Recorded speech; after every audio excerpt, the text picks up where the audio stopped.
Accountability is one of the most requested things I hear from senior leaders. We need more accountability. We need people to own their results. We need a culture where people follow through. And almost every attempt to build accountability culture fails.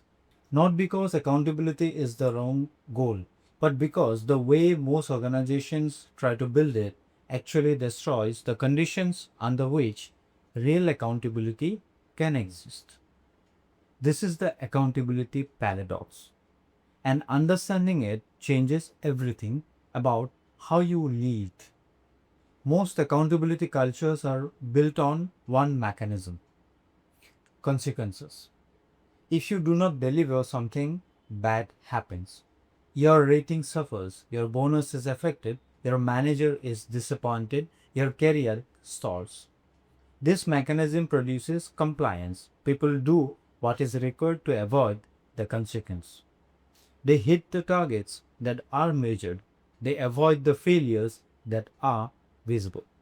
But it does not produce accountability, because accountability is not the same as compliance.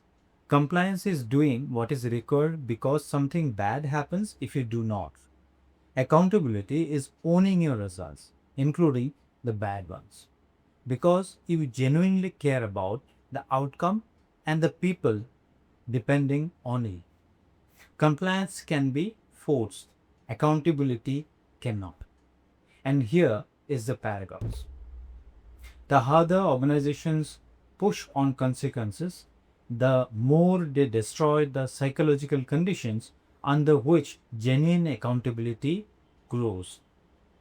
Fear of consequences make people hide problems rather than surface them.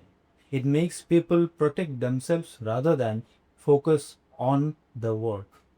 It makes people game the metrics that are measured rather than attend to the outcomes that matter. An accountability culture built on fear produces the appearance of accountability while systematically undermining the reality of it. Three things that build genuine accountability. First, psychological safety alongside high standards.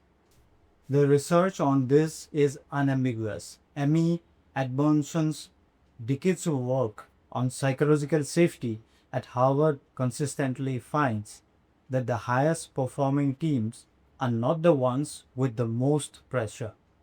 They are the ones with both high standards and high psychological safety.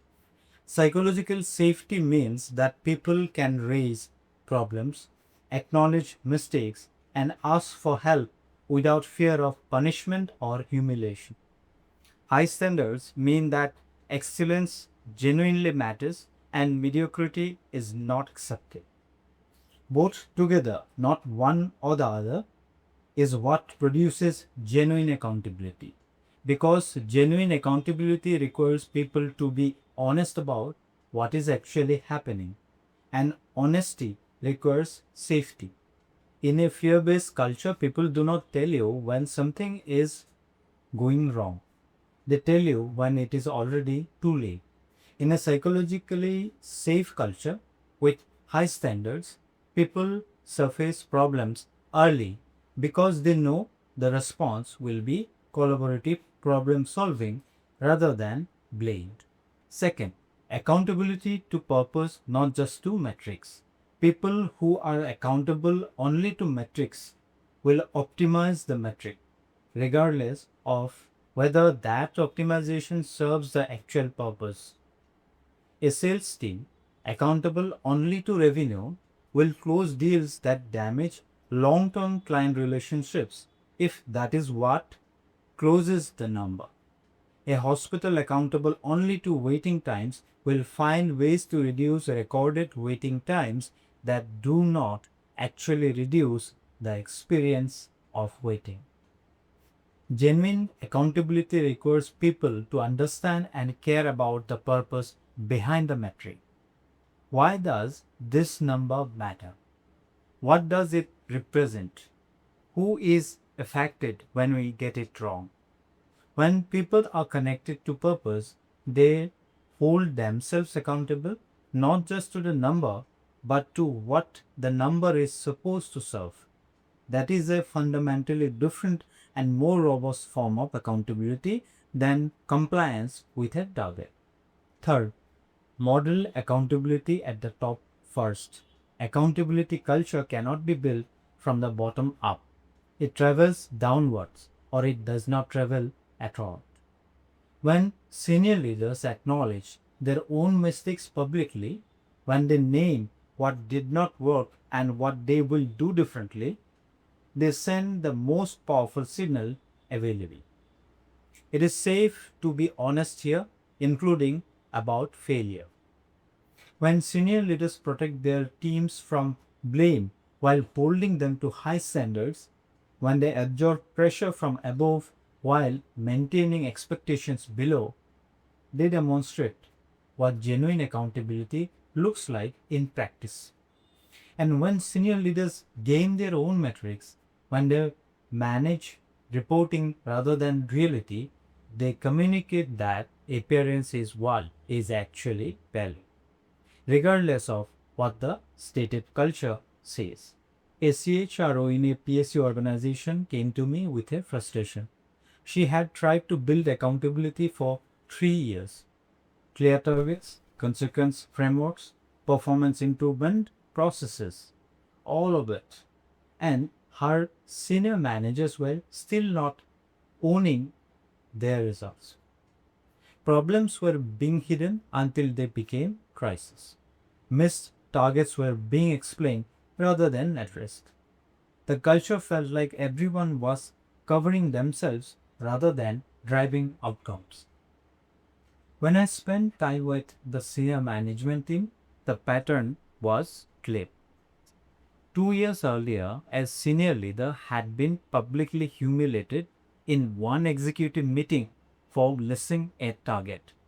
The story had spread. Everyone knew, and everyone had drawn the same conclusion: do not let your problems be visible. The accountability culture that had been built had taught people exactly one lesson: hide what is not working. We started differently. The CHRO began publicly sharing her own areas of underperformance. In leadership teams meetings, what was not working, what she was doing about it. She made it safe to be honest by being honest herself. Within 6 months, the quality of information reaching her had completely changed. Problems were surfacing earlier. Solutions were being proposed rather than excuses. The culture had shifted, not because the consequence framework changed, but because the signal at the top had changed. Here is your challenge this week. Think about the last time something went wrong in your team. Was the first instinct to understand or to assign blame? Was the problem surfaced early or late? Those two answers will tell you everything about the accountability culture you have built. Tell me in the comments, does your organization have genuine accountability or the appearance of it? I am Bikash Kalita, CEO. Next.